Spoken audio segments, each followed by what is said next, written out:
Merci mon amour pour ce dîner. Ne me remercie pas, je veux juste qu'on profite de cette soirée.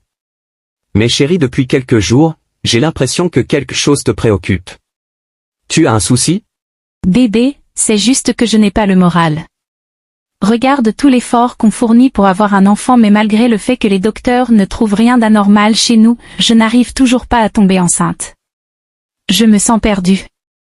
En plus, l'atmosphère dans la maison ne me plaît pas. Tu parles de Lou? Oui chérie.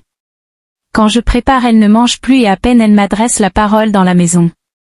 Je voulais vraiment être une figure maternelle pour elle, mais apparemment c'est raté et je vois ça comme un échec. Non, ne dis pas ça. Concernant l'enfant, c'est Dieu qui donne et il nous le donnera au moment opportun. À propos de Lou, laisse-la. Quand ça va lui passer, elle reviendra vers toi. Tu fais déjà ce que tu peux mon amour. Oublions ça et profitons de notre soirée.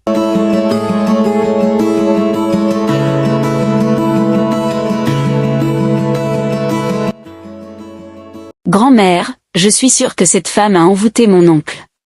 Il fait tout ce qu'il dit et si tu vois mon oncle la supplier dans cette maison, tu ne vas même pas le reconnaître. Eh Seigneur, sauve mon fils de la main de cette sorcière. Comment faire pour le délivrer?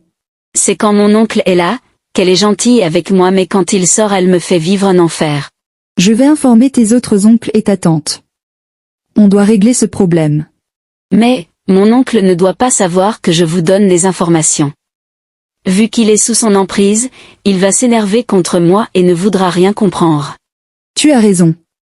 Il faut d'abord qu'on le délivre. Ce soir, j'irai voir un pasteur avec ta tante Rose. Oui, c'est ce qu'il faut faire, grand-mère. Ma fille, tu as entendu ce que le pasteur a dit. Il a confirmé ce qu'on soupçonnait. Cette femme est une sorcière et il a même dit qu'elle ne pourra jamais donner un enfant à ton frère. Eh Seigneur!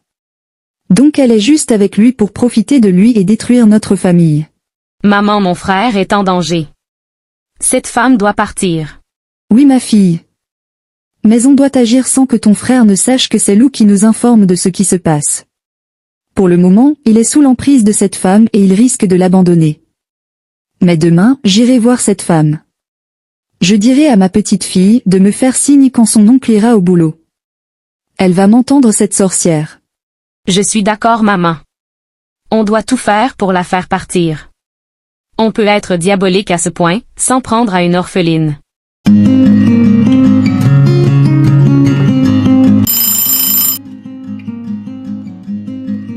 Bonjour maman. Bonne arrivée. Garde tes bonjours pour ta famille.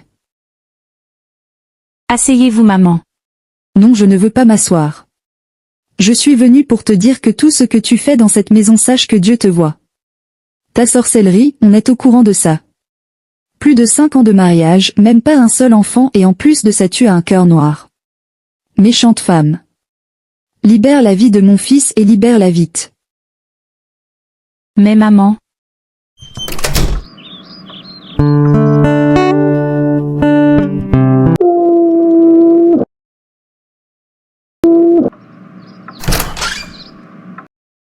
Tu as quoi, chérie? Pourquoi tu pleures? Ta mère est venue à la maison ce matin pour m'insulter. Je n'ai rien compris. Qu'est-ce qu'elle te reproche? Elle m'a dit que je suis une mauvaise femme, une sorcière, que je n'ai même pas pu te donner un enfant après plus de 5 ans de mariage. Elle t'a vraiment dit tout ça? Oui. Arrête de pleurer mon amour. Oublie tout ça. J'irai la voir dans le week-end, pour lui parler. Calme-toi chérie et viens dans mes bras.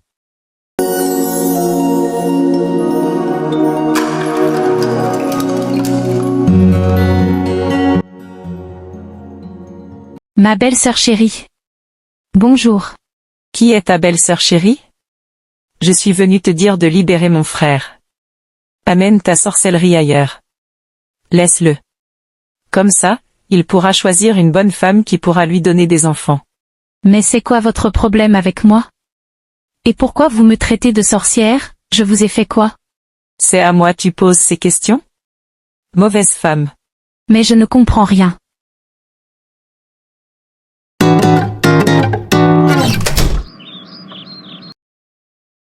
Bonsoir chérie. Bonsoir. Qu'est-ce qui s'est passé encore? Parle à ta famille. Je ne leur ai rien fait pour mériter tout cet acharnement à mon égard. Je n'en peux plus. Je ne sais même pas de quoi elle m'accuse. Je ne t'ai pas encore donné un enfant, mais ça c'est Dieu qui donne, non? Est-ce ma faute? Je n'en peux plus, je n'en peux vraiment plus. Calme-toi mon amour. C'est moi ton époux.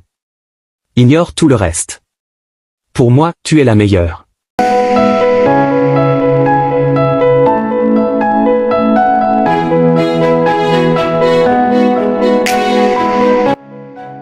Bonjour maman. Bonjour mon fils, j'espère que tu vas bien. Oui maman, tout va bien. J'ai appris que toi et ma sœur vous êtes passés à la maison. Je vois que ta sorcière de femme t'a déjà tout dit. Mais maman, pourquoi tu l'appelles comme ça? Arrêtez, ça ne me plaît pas. Mais qu'est-ce qu'elle vous a fait pour mériter tous ces insultes? Mon fils, laisse, tu ne peux pas comprendre. J'ai vu un pasteur, mais ce qu'il m'a dit à propos d'elle m'a fait froid dans le dos. C'est un faux pasteur, tu es allé voir. Il n'y a qu'un faux pasteur qui peut mettre ses sottises dans la tête des gens. Fais beaucoup attention maman, c'est pas tous les pasteurs qu'il faut croire. Je savais que tu allais dire ça. Et je ne me base pas seulement sur ces dires, c'est qu'il y a des choses qui se passent que tu ne vois pas et tu ne peux pas les voir. Tu es déjà sous son emprise. Mais Dieu est grand. Cette histoire me dépasse. Je ne sais même pas où vous êtes allé chercher tout ça et je ne veux même pas le savoir. Mais de grâce, laissez ma femme tranquille. Si cela se reproduit encore, vous allez me méconnaître. Sur ce, au revoir. Tu vois ce qu'on dit non. Tu ne peux rien comprendre. Tu manges déjà dans sa main. Mais ta maman est là. Elle ne peut jamais gagner. J'ai foi en mon Dieu. Grand-mère, mon oncle était ici ce matin? Oui, il est passé ici avant d'aller au boulot. Je savais qu'il allait passer ici. Façon, sa femme a crié sur lui hier. Mon oncle tremblait même. Et Seigneur, sauve mon fils. Si vous avez aimé, abonnez-vous pour ne rien rater. À bientôt pour la suite de l'histoire.